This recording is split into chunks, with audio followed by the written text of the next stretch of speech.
And welcome students to Manu का ज्ञान। आज हम लोग पढ़ने वाले हैं क्लास 9 हिंदी क्षितिज का चैप्टर नंबर 2 लहसा की ओर। तो काफ़ी इंटरेस्टिंग ये चैप्टर होने वाला है। इस चैप्टर को शुरू करते हैं। तो इस पार्ट में जो राहुल जी हैं उन्होंने अपनी पहली तिब्बत यात्रा का वर्णन किया है कि वो तिब्बत किस तरीके से जाती हैं, जो उन्होंने सन 1929 से 30 के बीच में करी थी। नेपाल के रास्ते से वो गए थे तिब्बत की ओर। तो यहाँ पर वो ये बताती हैं कि उस समय भारतीयों को तिब्बत यात्रा की अनुमति नहीं थी, मतलब जो इंडियंस थे वो तिब्बत यात्रा के लिए नहीं जा सकते थे। इसलिए उन्होंने ये करा कि एक यात्री होकर भी उन्होंने भिकमंगों का जो वेश था वो धारण कर लिया, मतलब भिकमंगे जैसी ड्रेस वगैरह पहन ली, कपड़े वगैरह वैसे पहन लिए, उस तरीके से उन्होंने प्रिपरेशन कर ली। लेखक की यात्रा बहुत वर्ष पहले जब फ्री कैलेंटॉप का रास्ता नहीं बना था तो नेपाल से तिब्बत जाने का एक ही रास्ता था। इस रास्ते पर नेपाल के लोग के साथ साथ भारत के जो लोग थे वो भी जाते थे। तो एक ही कॉमन रास्ता था, मतलब यहीं से सारे नेपाल के लोग जाते थे, यहीं से सारे भारत के लोग जाते थे। ये रास्ता व्यापारिक, मतलब कि व्यापारिक आप समझ गए, कुछ खाने पीने की चीज़ या फिर कुछ पैसे की चीज़ हो गई या फ़ोन वगैरह हो गए, तो यहाँ से ये सारी चीज़ें भी ट्रांसफ़र हुआ करती थी दोनों देशों के बीच में।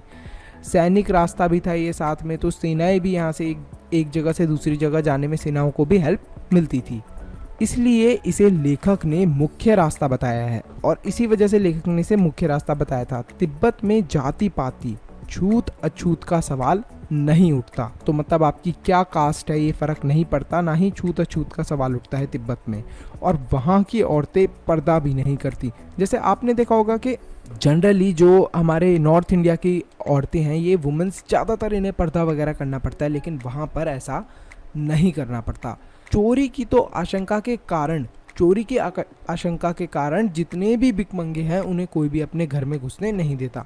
अगर आप अपरिचित हैं और आपके पास खाने पीने का कुछ सामान है और अपनी ज़रूरत अनुसार आप क्या कर सकते हैं, उस सामान को किसी भी घर के अंदर किसी को भी दे सकते हैं, और उस घर की जो बहू है या फिर सास है वो आपके लिए वो खाना पकाकर आपको दे देंगे।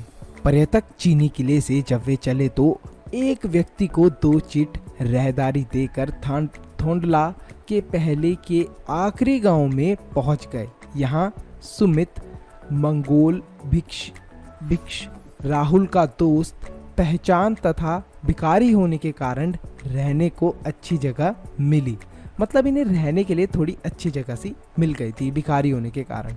5 साल बाद वे लोग इस रास्ते से लौटे थे, तब उन्हें रहने की जगह नहीं मिली थी और गरीब के झोपड़े में ही ठहरना पड़ा था, क्योंकि वे भिखारी नहीं बल्कि एक अच्छे से यात्री के कपड़ों में थे, अच्छे से यात्री के वेशभूषा में थे। अगले दिन राहुल जी एवं सुमित जी को एक विकट डांडा थोंडला पार करना था। जो डांडे होते हैं ये तिब्बत के अंदर सबसे खतरे की जगह होती हैं। लगभग 16-17 हजार फीट ऊंचे होने के कारण आसपास कोई गांव का नामो निशान भी नहीं होता, शहर तो छोड़ो।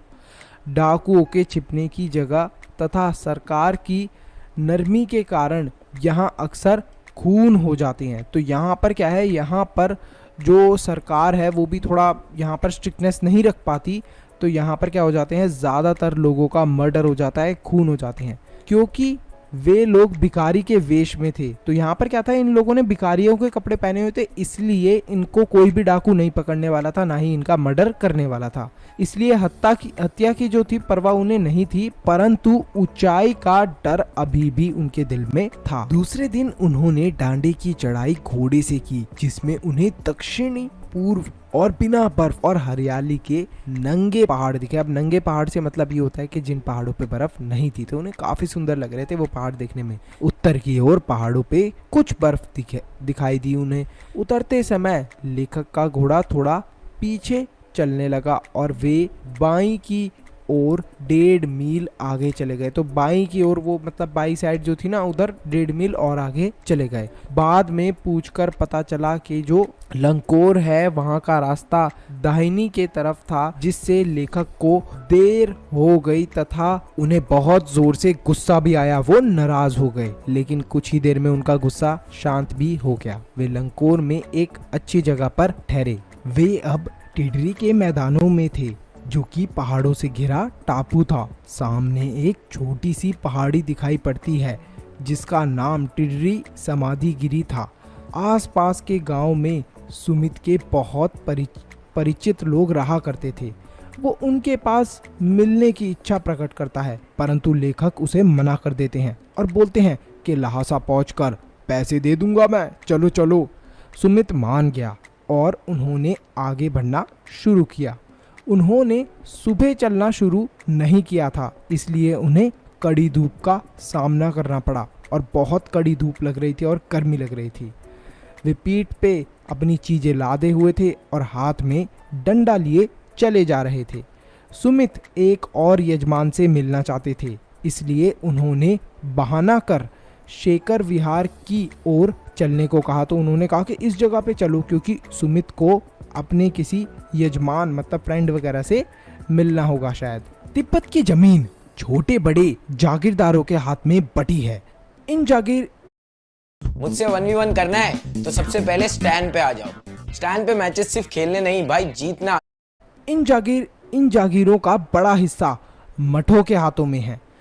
अपनी अपनी जागीर में हर जागीरदार कुछ खेत खुद भी करता है, जिसके लिए मजदूर उन्हें बेगार में मिल जाते हैं। तो अब ये जो बेगार है इसका मतलब क्या है? मतलब कि किसी भी मजदूर से ज़बरदस्ती ये लोग मजदूरी कराते हैं, जिसको हम लोग इंग्लिश में बोलते हैं फोर्स्ड लेबर।